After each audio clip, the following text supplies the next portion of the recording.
Mucho es lo que se ha dicho, pero quizás es poco lo que se ha oído.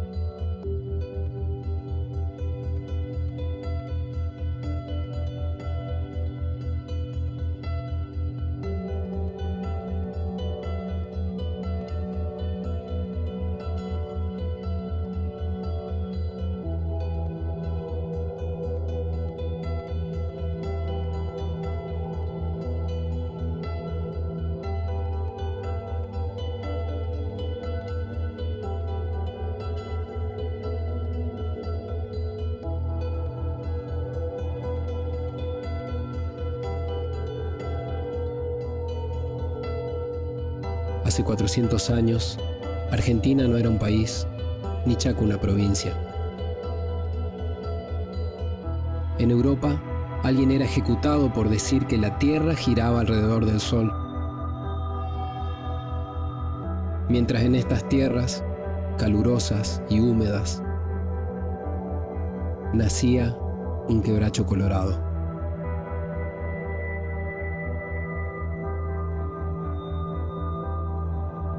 La vida promedio de estos, como de tantos otros árboles, superaría los 500 años,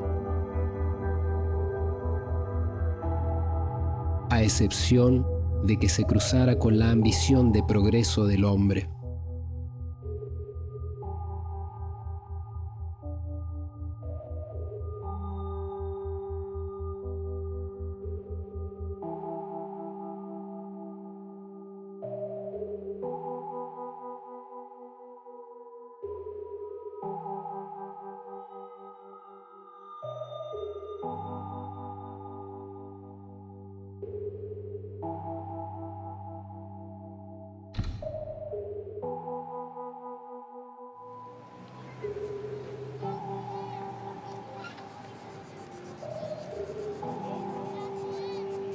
Solemos desestimar el valor de las pequeñas acciones. ¿Será por falta de tiempo?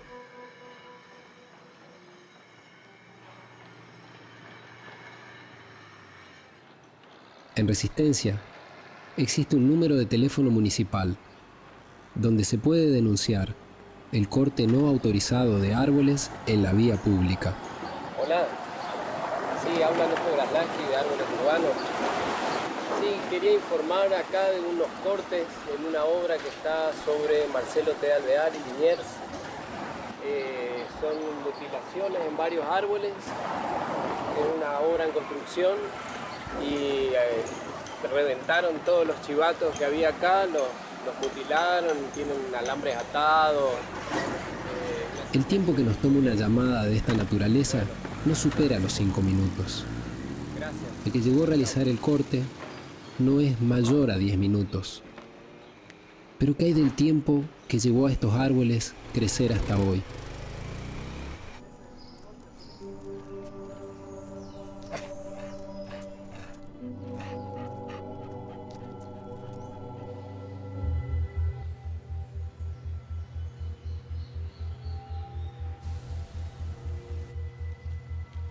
Las ruinas siempre son preguntas que flotan en el aire. ¿Quiénes estuvieron antes que nosotros? ¿Qué los trajo hasta acá? ¿Y por qué todo lo que construyeron se transformó en las ruinas que vemos hoy? Hace más de 100 años, en 1882, como parte del plan de la conquista del desierto chaqueño, el Estado argentino otorgó 20.000 hectáreas a los hermanos irlandeses Carlos y Ricardo Hardy para la explotación en la industria azucarera. 5 años después, acumulaban 100.000 hectáreas y la primera luz eléctrica del país, constituyendo uno de los centros industriales más poderosos de toda Latinoamérica, Las Palmas del Chaco Austral. El ingenio, por ejemplo, era un ingenio pero bastante hermoso y potente, porque no se dedicaba solamente al azúcar, Lo elaboraban hasta aceite, algodón, el alcohol. Había como 7, 8 productos o 9 quizá que se sacaban en ese ingenio. ¿Qué cantidad de hora trabajaba? En la zafra no teníamos descanso, porque se trabajaba de tajo. Entonces por ahí trabajaba 12 horas, por ahí trabajaba más. Pongámosle que la zafra dure 6 meses. Los 6 meses, todos los días.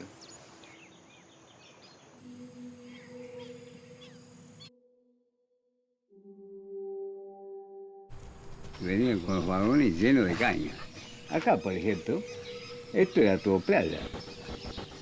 Y ahí había un guinche. Brutal los plantes, amigos.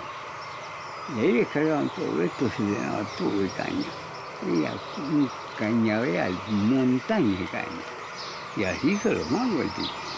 En el tiempo ese, dice que había mucha plantación de tanino. Mire los años que serán estos árboles que están acá en la entrada, es quebracho. Sí, los quebrachos de todo. ¿Sí? Sí. Bueno, y todavía están así esas plantas.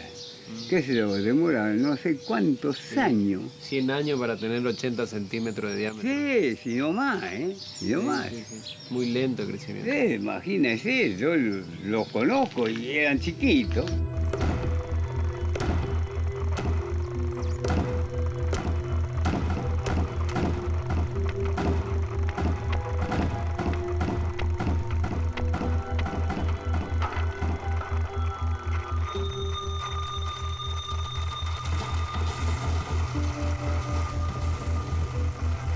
Se sacaba todos los montes esos que estorbaban en la parcela y se plantaba la caña. En todos los lugares se trabajaba así. Avanzaba el cultivo de caña y retrocedía al monte. ¿Sí? Claro, claro. Como una ironía, la naturaleza invade el sitio que barrió con ella desde hace 100 años. A los ojos de la época, con mentalidades eurocéntricas, el monte era un obstáculo para el progreso que traían los europeos. El Chaco, selvas impenetrables, leguas y leguas de vegetación salvaje. Fue necesario abrir una picada en los montes y una gran picada en los cielos, destruir barreras, dar paso a la vida moza. La picada se abrió. Ahora el Chaco no está tan lejos y aviones de pasajeros y carga pueden llegar hasta él. Es como reconquistar para el progreso inmediato una porción de nuestro suelo. Es impulsar la riqueza, engrandecer la patria acercando sus fronteras, agilizar la vida, vencer al tiempo que ya no vuelve.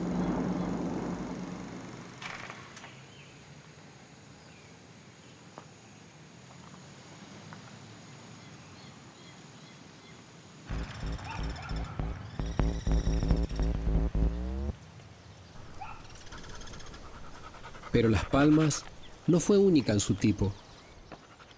Con ella, otras fábricas surgieron, en busca de hectáreas de monte para talar. Una de ellas edificó su sede en Puerto Tirol.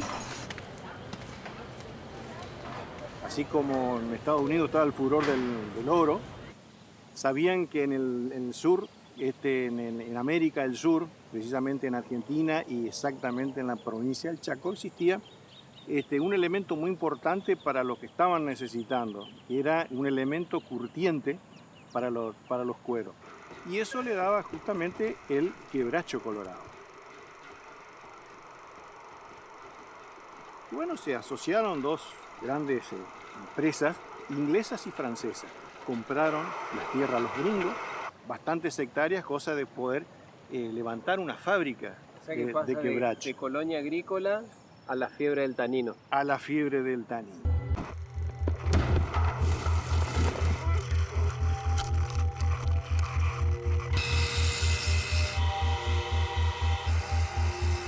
Del Chaco saldría la madera para construir casas, puentes, muelles, para hacer los durmientes utilizados para extender las vías férreas que comenzaban a atravesar todo el país y para producir el tanino, que se utilizaba para curtir el cuero en los centros industriales más importantes del mundo. A principios del siglo XX, el Chaco fue la base de una industria líder en todo el mundo. Pero ¿quiénes aprovecharon de eso? ¿Qué nos quedó de aquella riqueza? Yo tengo un material muy importante, un material histórico, que fue, gracias a Dios, rescatado por una persona de los sótanos de la empresa en una inundación del año 66, que es una filmación, es un film en 35 milímetros, muda, en ese entonces, filmado en el año 1922. Una joya. Es una joya.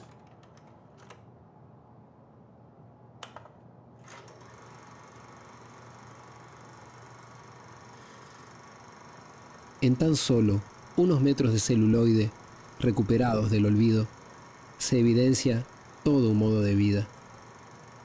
Lo que alguna vez cumplió el fin de ser un documento para ojos europeos y ejecutivos de cómo funcionaba la empresa que les pertenecía en este otro extremo del mundo, hoy es para nosotros un ejemplo más de cuánto del valor de nuestra tierra se entregó a ambiciones extranjeras. Pero ¿cuánto más se habrá ido? ¿Y dónde va a parar?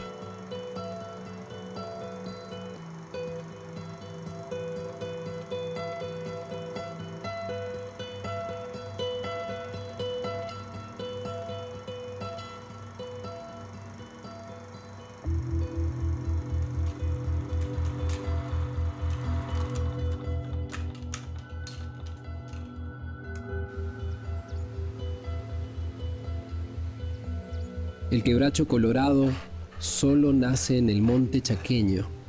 Es un árbol de gran tamaño que necesita de temperaturas elevadas y mucha luz para su desarrollo. Es, sobre todo, muy rico en el astringente tanino, con un rendimiento extraordinario del 38% de su peso total. El tanino es fundamental para la producción de cueros, aquí y en todo el mundo.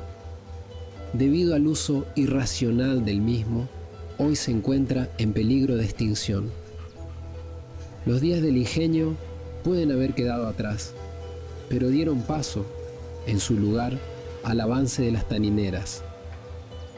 El monte, mientras tanto, sigue retrocediendo.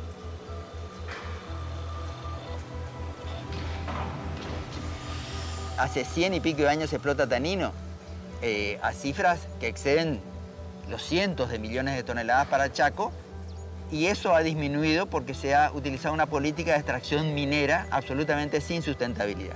O sea, un día la producción se va a terminar y las fábricas de tanino, que quedan dos en Chaco, que son La Escondida y Tirol, van a parar. Cuando se pare los 15 millones de cuero que produce Argentina todos los años, ¿dónde se van a curtir? ¿Con qué material vamos a curtir si ya no va a haber más tanino? Porque nosotros nos habremos consumido la integridad de la producción de quebracho colorado.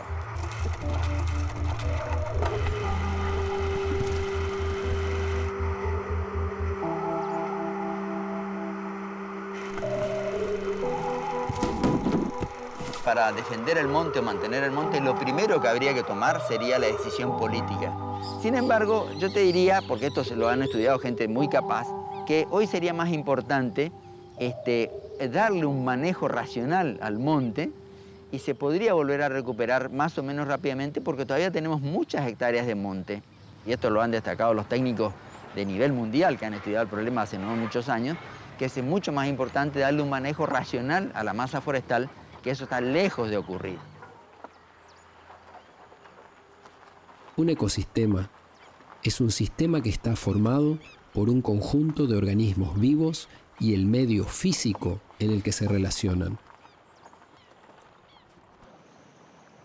Por más que lo perdamos de vista, por momentos, nosotros somos parte del ecosistema y nuestro hábitat debería ser el espacio con las condiciones adecuadas para residir y perpetuarnos como especie.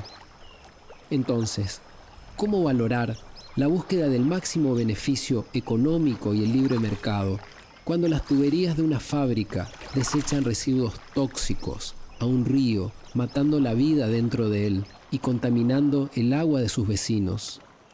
¿Es posible armonizar la necesidad de vivir en un ambiente saludable con la explotación industrial a gran escala del monte chaqueño? ¿Podemos vivir en un ambiente saludable si no se pone fin a la explotación? Se largaron los desechos que se iba al Tajamar, a aquel lado de... Tomaban el agua del río y después volvía con los desechos, sería. Claro, sí. ¿Qué había en ese agua, en esos desechos? Y de todos los productos que se ocupaban. Por ejemplo. Ácido. Soda. Soda. Todo diluido ya. Sí. ¿Conoce algún caso, alguien por ahí que le haya hecho mal el trabajo y que le haya afectado en la salud? Son unos cuantos. A veces el tanino es fuerte y se hace volver. Algunos no entraban más, ni venían tampoco. ¿Le enfermaban los pulmones? Sí, le enfermaban los pulmones.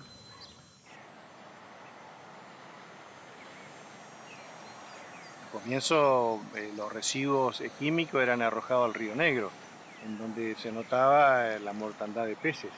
Pero también el casco principal de Tirol era insalubre, porque había una constante, un producto químico que salía, le llamamos carbonilla, desde la chimenea, que podemos observar allá, que no están, pero esos tubos fueron reemplazando la chimenea, porque salían unas carbonillas que caían por todo el casco céntrico del pueblo. ¿Y lo respiraban ustedes? Totalmente. Y el problema era del personal que trabajaba. Aspiraba a todas esas cosas. Pero en ese entonces había que trabajar o trabajar.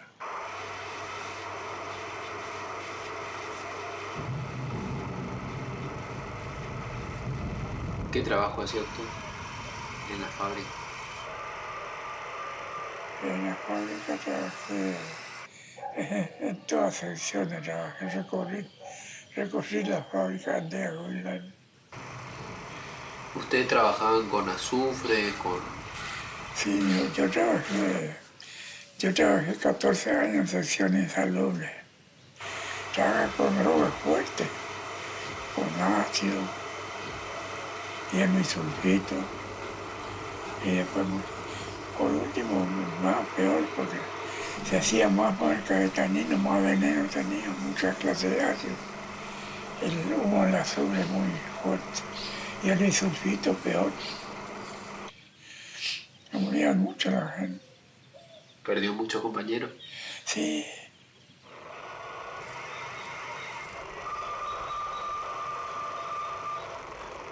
¿Qué diría usted de tantos años de trabajo? ¿Cómo tomaría todos estos años de trabajo en la empresa? ¿Qué es lo que le dejó a usted?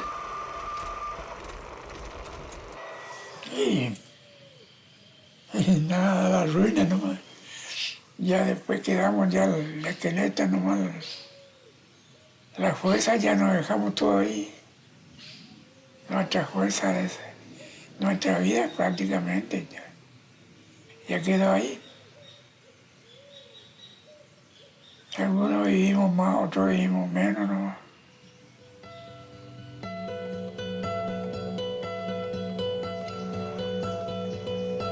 El desmonte continúa.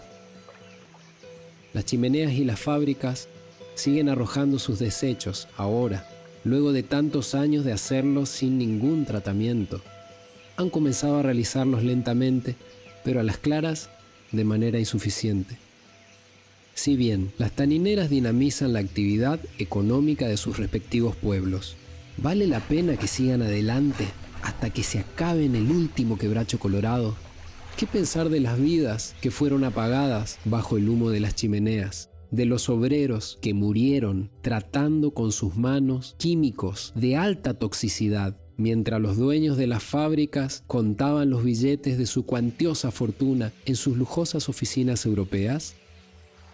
El Chaco fue el centro de una enorme explotación industrial, líder en el mundo. Pero, ¿acaso nosotros nos enteramos de ello? ¿Hemos comprendido el mensaje de las ruinas del ingenio de Las Palmas? ¿Hasta dónde habremos de llegar para entender la necesidad de cambiar este paradigma?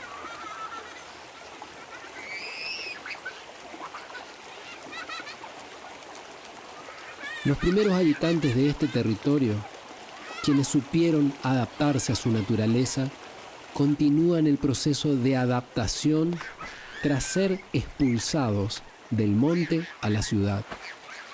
¿Qué hay de la cosmovisión de los pueblos originarios que podamos aprender en nuestra relación con el monte, con esta, nuestra tierra? La cosmovisión de las tres etnias, Con, Wichí, Mocoy, vemos con la misma manera los árboles sagrados para la comunidad, porque Él es nuestra protección, el que nos da todo. Y desde la cultura el monte no tiene dueño. No tiene dueño. Claro, toda Para la vida. nosotros Claro. no tenían dueño, pero ahora sí.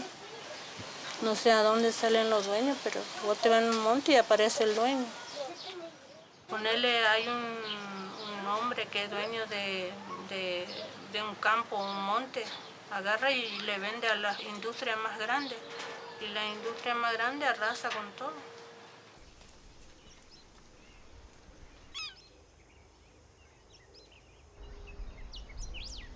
Los originarios supieron entender que el monte no es un bien que se compra o se vende, del que se dispone como propiedad para el beneficio de un individuo. ¿Qué consecuencias puede traer seguir avalando la idea de que el monte tiene dueño? ¿Y cómo se cambia esta lógica? Sacamos los montes, la temperatura va a subir inmediatamente. Aparte del daño biológico gigantesco que es perder el monte con todas sus especies animales y vegetales, ¿no es cierto? Estamos incidiendo directamente en uno de los botones más importantes del cambio climático.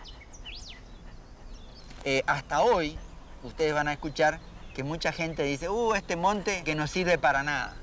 Porque la gente sigue pensando que la única forma de vida es derribar el monte y sembrar cultivos agrícolas o plantar pasturas. Lo ven como un obstáculo. Lo ven como un obstáculo. Entonces esa aversión hacia el monte se ha trasladado porque es un fenómeno cultural que está metido dentro nuestro, vamos a decir.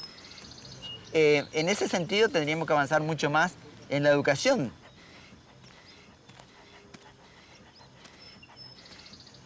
Conocer significa querer y una vez que algo se quiere, ya es más difícil que nos lo saquen.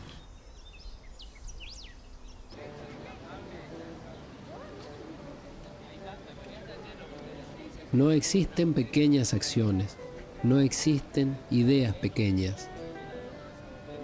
Toda idea genera una acción. Toda acción genera un movimiento. Y siempre hay un camino por descubrir y transitar. El pan de tierra, teniendo cuidado que no se partan las raíces, ¿no? Manteniendo esto intacto. Como son chicos los arbolitos, vamos a tirar tierra. Y vas vestida con un fino hilo de rocío. Como creo que nada es mío, ahí te solté.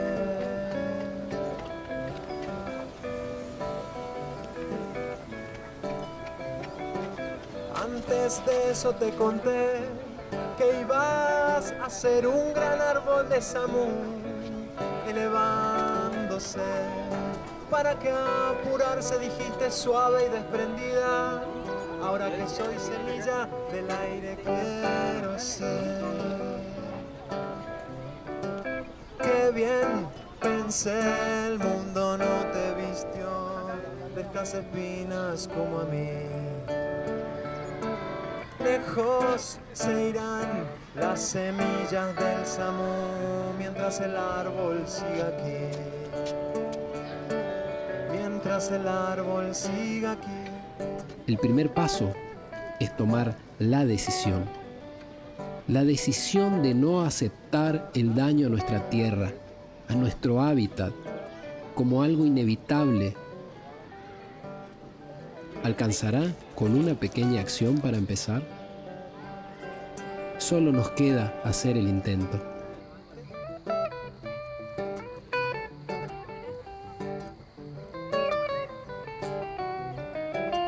las semillas del samú. Como creo que nada es mío, vuelan por ahí.